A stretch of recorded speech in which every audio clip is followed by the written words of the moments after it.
Basi ndugu zangu, tunaimani kila mmoja uweze kusikia neno hili. Na Mwenyezi Mungu aweze kukusaidia, uweze kuingia ndani yako. Ukiwa ni kijana, ukiwa ni mama, wewe ulikuwa ufahamu maneno haya, ulikuwa ufahamu Yesu Kristo anataka nini. Lakini kwa machache haya ambayo Yesu Kristo amekusudia kuingiza ndani yako leo, yaweze kukusaidia kujenga, uweze kupokea neno hili la uzima na uweze kupona, uweze kutoka kwenye mateso ambayo uko nayo. Kumbuka Yesu Kristo alikufa msalabani ili kuponya dhambi zako, kukutoa kwenye nguvu uko nayo. Kwa hiyo mambo yao kukuta ni kwa sababu umekataa maarifa ya Mungu, umemkataa Yesu.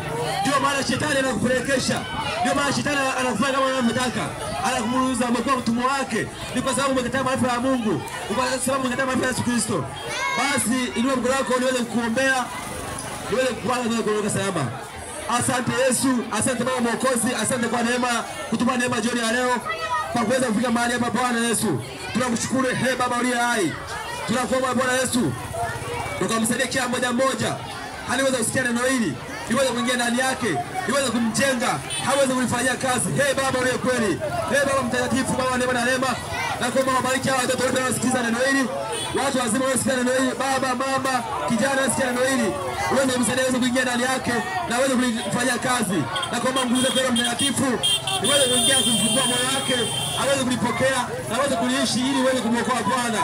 Kama ulivyotuambia Bwana Yesu, kama twende ulimwenguni mote tukahubiri injili kwa kila kiumbe, atakaye kubali kubatizwa ataokolewa, asiyekubali atahukumiwa. Tazama Bwana Yesu, watu wa jioni ya leo wa maneno haya watushuhudia, tuweze kutimiza andiko lako. Bwana Yesu, nakuomba ukamsaidie Bwana kila mmoja wetu siku hili, uweze kuingia ndani yake, tumtenga na kumpokea, uweze kubaki na kubariki, uweze kubaki mmoja, baki kazi za wafanyabiashara wote ambao wanafanya biashara maeneo haya, baki mmoja aliweza kutenga muda wake mchache kutusikiliza kwa ili neno la uzima leo ndani yetu uweze kufikia watu habari hapa. Baki biashara za wakazi hapa wote waliweza kutusikiliza katika jina la Yesu. Biashara zao zikawa za baraka, zikawa na neema, wakaja leo wateja kutoka kila kona. Bwana tazama, fungua mioyo yao, pia umsamehe kila mmoja mwenye dhambi. Wasamehe dhambi zao wote watu ambao wako mahali hapa.